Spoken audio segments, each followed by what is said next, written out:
The South Pacific Games is the biggest event ever held in Samoa. With something like 5,000 athletes and a similar number of officials being housed in and around Apia, accommodation, transport and catering resources have been tested and have passed with flying colours. The difficulty of feeding between 5,000 and 10,000 people 3 times a day has been solved in typically island fashion. Everybody has pulled together to get the job done. There are 2 separate dining whales for the athletes where breakfast and dinner are served, while lunches are delivered to the competition venues. Each meal is available for 3 or 4 hours to allow for the varying schedules of the athletes, and the choice of food is also varied, taking into account the cultural and social differences between peoples from such a widespread area. What doesn't vary, however, is the quality of the food available. These are elite athletes and diet is important to them. Every effort has been made to provide everybody with a choice of healthy and nutritious food, not too different to the cuisine they would be used to at home. And what about the island way of getting the job done? Well, 6 different catering companies have pooled their resources, their staff and their expertise. A number of the chefs have come from New Zealand to help out, but by far the majority of the staff are Samoan. Front of house, all the waiting and serving staff are volunteers who all seem to be enjoying the chance to rub shoulders with the visitors from around the region. Of course, as well as a place to eat, the dining whales have become a great meeting place, a mixture of Pacific peoples, the like of which is only seen every 4 years when the athletes of the Pacific gather for the South Pacific Games. Football is a growing sport in the Pacific region, and women's football is growing particularly quickly. We've 2 games for you tonight. First, Justin Nelson brings you the goals from New Caledonia and Tonga. Will be the latter to win out. Manu now through midfield, and maybe a chance here. An opportunity arises, and an opportunity is converted. So Tonga have their first, and they are on the scoreboard. Goal, Lotanu gets the first for Tonga, the number 10. So in the return, they have capitalised very, very quickly. 48th minute of this game, Lotanu comes up with the goal. Keeper, well beaten. That's a very nice strike, well taken, and Tonga have the lead, 1-0. The goal scorer, Kalala Lotanu. And it's just the opportunity that Tonga were looking for. Now, not so good news either for New Caledonia is they have a player being brought to the sideline. And it does to the wing, overlapping Monakia. She has a number of times today for New Caledonia. Love it, clearance. High ball. And it will fall down the way of Tonga momentarily. Utaha had it. Still a chance. Manu puts it off now. Here's Feke. Feke and a goal. Well, they've got their second. And it has come from one of Tonga's most potent strikers. And look at the bench. Are they happy or what? Up and going. Penatete Feke gets her first goal of Samoa 2007. Well taken, keeper beaten at the near post. And that is a classy strike indeed. Coming up in the 87th minute, another goal for Tonga. They lead 2-0, and there's the goal scorer, Penatete Feke. That's a good result for Tonga. Now to the evening game, the Cooks and the Solomons. Here's Justin again. And we'll clear now. There's the fantastic aquatic centre in the background. Swimming finals coming up this evening. Plenty more action to come your way from the pool. It's bound to be another exciting night. Isabel, will she get there? Nope. She won't beat Dao Dao, who's happy to put it across the line. She's had a good first half, Dao Dao. She has really shut Isabel down for the majority of the game thus far. As we await the ball to come back. The Samoan team down in the foreground there, entering the stadium. Dao Dao there once more. Solomon Islands, clear. Still the Cook Islands come though. There they are, the Samoan team. And In fact, there's a goal. Well, just as we pan back, we've got the opening goal of the game, and it's gone to the Cook Islands. They're very, very happy. We'll have a look who has scored that. Hewitt's involved. Look at the girls. They are delighted. Here comes the cross. The Solomon Islands all looking on. Regina in the foreground and flashing through at the far post. Look at that. That is wonderful. First time strike. And she's very, very happy. Aramana Hewitt has scored the opening goal in this game. Late ball out of play. Takura to bring it back. She was lively in the first half. The number 13 for the Cook Islands, Tekura Kakura.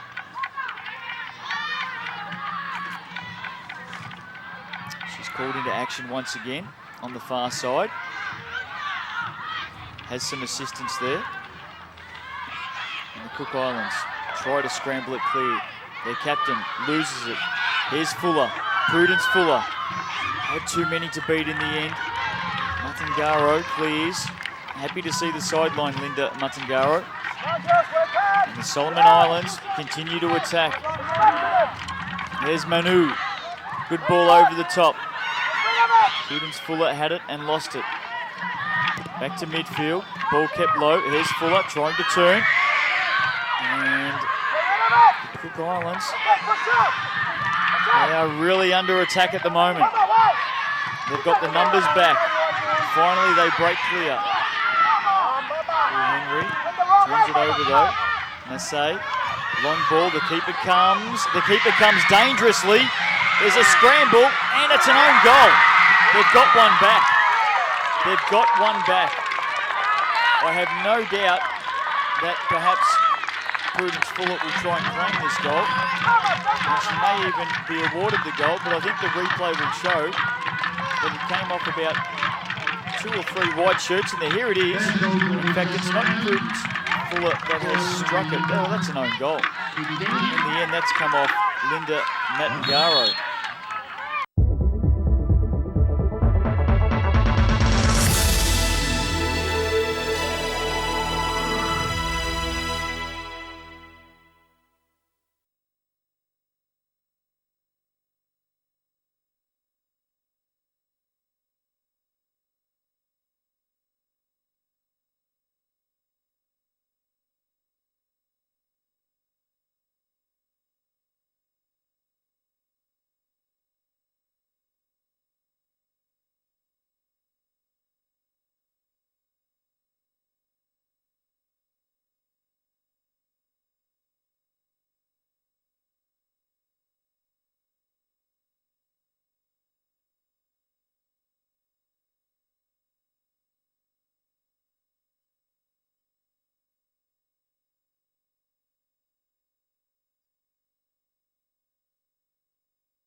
Athletes at the South Pacific Games are used to being watched by VIPs, but the VIPs are usually in the grandstand, not on the field. However, in what we think may be a world first, a government leader is competing here in Apia. Samoa's Prime Minister, the Honourable Tula Epa Lupesuli ai Maliele Ngoi, wears an athlete's accreditation pass, not a VIP one, because the Prime Minister is competing in archery. With only 5 months of training behind him, he is a relative newcomer to the sport and seems happy to be just participating in the games. It is my very, very first tournament ever in a South Pacific Games. So I just plod along with the rest. Plodding along may be an understatement.